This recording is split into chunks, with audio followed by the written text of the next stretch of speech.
Praise the Lord. Hallelujah. இந்த கால வேளையில் உங்கள் யாவரையும் இயேசு கிறிஸ்துவின் நாமத்தில் வாழ்த்துகிறேன். பிரியமானவர்களே, ஆசீர்வாதம் மன்னா மூலமாய் உங்களை சந்திப்பதில் மகிழ்ச்சி அடைகிறேன். கர்த்தர் நேற்றும் இன்றும் என்றும் மாறாதவர். நம் உள்ளத்தை பார்த்து நமக்காக ஒவ்வொரு நாளும் அவர் தமது வார்த்தையை அனுப்பி நம்மை பலப்படுத்துகிறார், தைரியப்படுத்துகிறார், தேற்றுகிறார்.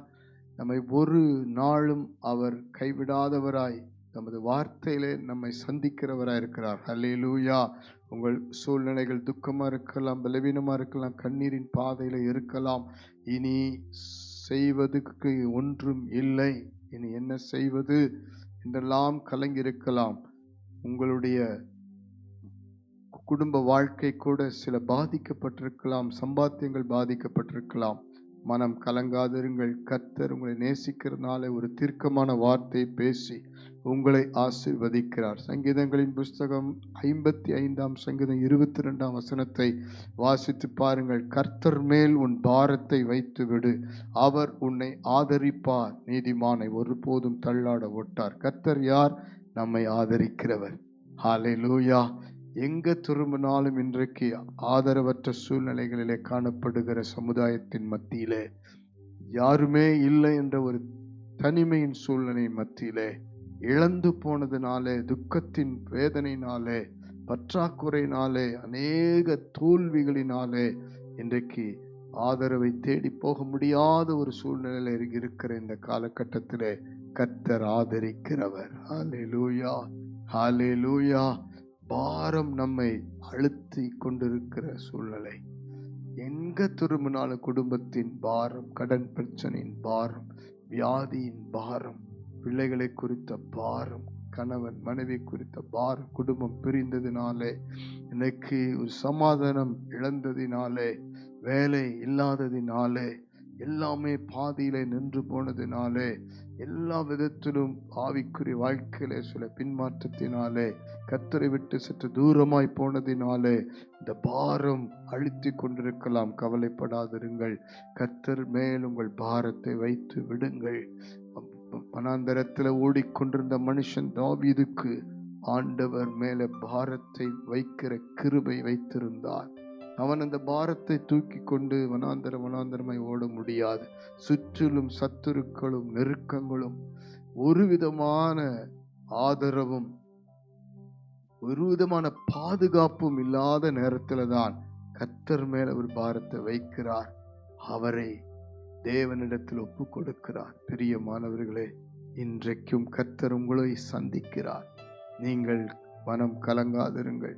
பிள்ளைகளுக்கு அவர் ஆதரவா இருப்பார், குடும்பத்துக்கு அவர் ஆதரவா இருப்பார், உங்களை ஆதரிப்பார். நிச்சயமாய் உங்களை கைவிட மாட்டார். பல விதத்துல நீங்கள் என்ன கேள்வியோடு இருந்தாலும், நீங்கள் அந்த கேள்வியோடு இருக்கிற பாரத்தை ஆண்டவர் கரத்தில் வைக்க ஒருபோது கர்த்தருடைய வார்த்தை சந்தேகப்படாதிருங்கள். ஆண்டவரை குறித்து சந்தேகப்படாதிருங்கள். ஆண்டவர் ஒருவரை கைவிடுகிற தேவன் அல்ல. எல்லாம் நேர்த்தியாய் ஒவ்வொரு காலகட்டத்தையும் தேவன் முன்குறித்ததை செய்து உங்களையும் குடும்பத்தையும் அவர் பாதுகாத்து ஆசீர்வதிப்பார். நீதிமான் வாழ்க்கை, தேவனுக்கேற்ற ஒரு உண்மையுள்ள பரிசுத்தமான வாழ்க்கை.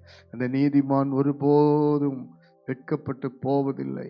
நீதிமானின் பிள்ளைகளுக்கு ஒரு பாதுகாப்பு, அடைக்கலம் உண்டு. நீதிமானை ஒருபோதும் தள்ளாட விட மாட்டார்.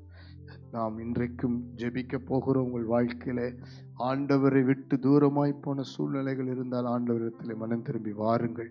எல்லா பாரத்தையும் ஆண்டவர் மேல வைத்திருங்கள். வழி திறப்பார், வழி காட்டுவார், கரம் பிடிப்பார், நடத்துவார். கண்களை மூடி ஜெபிப்போம். அன்பின் பரலோக பிதாவே, இந்த காலை வேளையில் ஜெபிக்கிற அத்தனை பேருடைய வாழ்க்கையிலும் ஒரு பலம் இறங்கி நீர் ஆசீர்வதிக்கிறதற்காக உம்மை துதிக்கிறோம், ஸ்தோத்தரிக்கிறோம். உம் பேரில் பாரத்தை முற்றிலுமாய் ஆண்டவரே கொண்டு வருவதற்கு ஒப்பு கொடுக்கட்டும் அப்பா. ஆண்டவருடைய கரத்தில் எல்லா பாரத்தை நீக்குகிற வல்லமை உண்டு. நம்முடைய வார்த்தைக்கு அந்த வல்லமை உண்டு. நம்முடைய ஆவியானவருக்கு அந்த வல்லமை உண்டு. ஆகவே உம்மிடத்தில் பாரத்தை வைத்து விடுகிற அந்த கிருபை தாரும். பிள்ளைகளை குறித்து, கணவனை குறித்து, குடும்பத்தை குறித்து, வியாதி, பலவீனம், எந்த பலவீனம் இருந்தாலும், எந்த வித பாரமாக இருந்தாலும் உம்மாலே மாத்திர அதை சுமக்க முடியும். ஆண்டவர் ஏற்கனவே சிலுவை சுமந்து தீர்த்தவர். அவ்வளவு பாரத்தையும் நோய்களையும் பலவீனங்களை சுமந்து தீர்த்த தேவனுடைய கரத்தில் ஒப்பு கொடுத்து ஜெபிக்கிறோம். கர்த்தாவை நீர் ஆதரிப்பீராக, குடும்பங்களை ஆதரிப்பீராக, வாழ்க்கை ஆதரிப்பீராக. என்னுடைய ஆண்டவரே, வாழ்க்கையின் ஒவ்வொரு பகுதியும் கர்த்தர் ஆதரித்து நடத்தும்படி ஜெபிக்கிறோம் அப்பா. இயேசுவின் நாமத்தில் ஜெபிக்கிறோம். நீதி உள்ள வாழ்க்கை வாழ ஒப்பு கொடுக்கட்டும். பின்மாற்றங்கள் எடுக்கப்படட்டும். இப்பொழுதே பலவீனம் எடுக்கப்பட்டு வியாதி ஆண்டவரே இப்பொழுதே சுகமடையட்டும். அற்புதம் நடக்கட்டும். ஆண்டவர் மேல விசுவாசமும் நம்பிக்கையும் பெருகட்டும். ஆசீர்வதியும். இயேசுவின் மூலம் ஜெபித்து அர்ப்பணிக்கிறோம் நல்ல பிதாவே. ஆமென், ஆமென், ஆமென். God bless you. கர்த்தர் மேல் பாரத்தை வைப்போம்.